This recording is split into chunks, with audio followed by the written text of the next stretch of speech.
Good morning guys! Welcome to watch my video. Merry Christmas and a Happy New Year sa lahat. So update lang po ako guys sa aking mga halaman dito sa garden ko. So ang nangyari guys, natumba po yung papaya ko na maraming bunga guys. So ang gawin po namin ngayon guys is tulungan po namin to ni Habibi na ipatindig guys kasi sayang po ang mga bunga niya. So yung mahinog na po ito, hindi pa sila guys, mga yang papaya pa po ito, so hindi pa pwedeng pahinugin guys. So ito po ang ginagawa po namin, talian ko po ito para makatindig po siya guys. So si Habibi guys, tulong-tulong po kaming dalawa sa ngayon, para guys, mapakinabangan pa po itong papaya namin. So ito guys, so ako ang hila, siya po ang mag-assist guys para hindi ma-damage tong mga bunga sa papaya ko. So ang plano po namin ay itali po namin to sa puno ng kahoy o puno po ng banana para guys, po siya, makatindig po siya. Ang dami namang guys, ang daming bunga po niya. So siguro hindi na kaya niyang buhatin ang kanyang mga bunga sa malakas ng hangin. So natutumba po siya. So ayun, tinatalian po ni Habibi ang guys, ang puno ng papaya na hindi po ma-damage yung bunga niya para pa po ito, makabunga pa po ito siya at hindi pa po ito mamamatay guys, kasi ang mga ugat po niya ay nandun lang sa puno. So ang gawin po namin to ay hilain na lang po namin at tinatalian ko po ng walang ibang magamit po namin guys, is wire na lang ang ko guys, kinuha ko para matali po sa kanyang puno.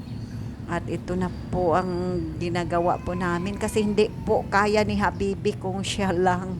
So ito, kaming dalawa at tinutulungan ko po si Habibi guys, kasi mas pa po ako ni Habibi guys, tingnan nyo, mas malakas pa po akong nagtali po sa papaya namin kaysa kanya. Ito na po guys, inahilap na po niya guys at ako po ang kaming dalawa lang po guys ang magtutulungan dito. So ito po, makikita na po ninyo na tumitindig na po ang papaya namin guys. So tingnan nyo po ang mga bunga, ang laki-laki, at sayang naman na lang namin to. So ito na po, tumitindig na po siya at itinali ko na po sa puno ng guys, puno ng kahoy.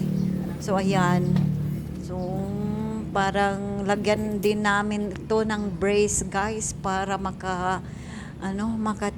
Hindi siya makatindig guys pag walang brace, para nabibigatan sa mga bunga po niya. So ito na po, nahihirapan po kami ni Habibi na makatindig po siya. So ang liit-liit naman ng puno ng papaya guys, at saka yung bunga ang dami-dami na malalaki.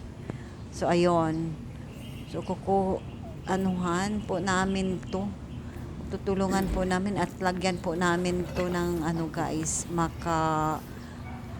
po kanya sa kanyang puno. So ko po, antayan ko pa si Habibi na kayang madala po niya na maging brace po sa puno. So maghanap pa yun si Habibi guys sa bahay.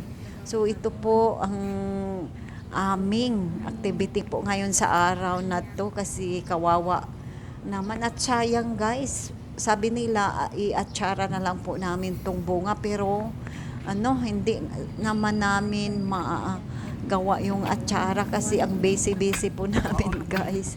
At hindi po ako marunong masyado na gumagawa ng atsara. So ito guys, nakakuha na po si Habibi ng isang bakal. So ito na po, lagyan na po ni Habibi ng bakal ang papaya para ano guys, mabigyan siya ng lakas. So yon ang ginagawa po namin sa ngayon. So ito, parang hindi na po siguro ito siya matumba guys. Ayan. Okay na po, parang may lakas ng tumindig ang papaya namin guys. Ito na po kasi ang hangin guys, ang lakas-lakas. Parang bagyo, pero sabi ni Habibi ay unos daw ng hangin, yan, subasco sa tawag po nila, so dito sa Surigao City. Pero sa amin guys, wala po kaming hangin na nararanasan na ganun kalakas. Ito guys, so ayan, itinali na naman ni Habibi yung bakal na makatulong po sa pagtindig ng papaya. So yan po guys, tumitindig na. So ito ang mga bunga po niya, parang matagal pa to mahihinog guys.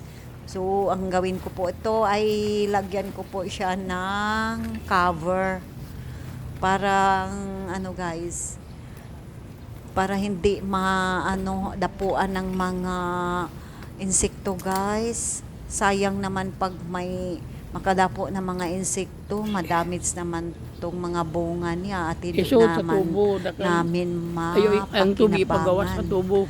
So ayan ang ginagawa ko, nag-cover po ako ng mga bunga sa papaya ko. So ito na po na yung guys, sako inano ko po guys. So itinali ko na po to sa puno ng papaya para maprotektahan po ang mga bunga niya sa mga insekto dito kasi madami po guys, parang aphids. So guys, ito lang po sa ngayon. Thank you for watching.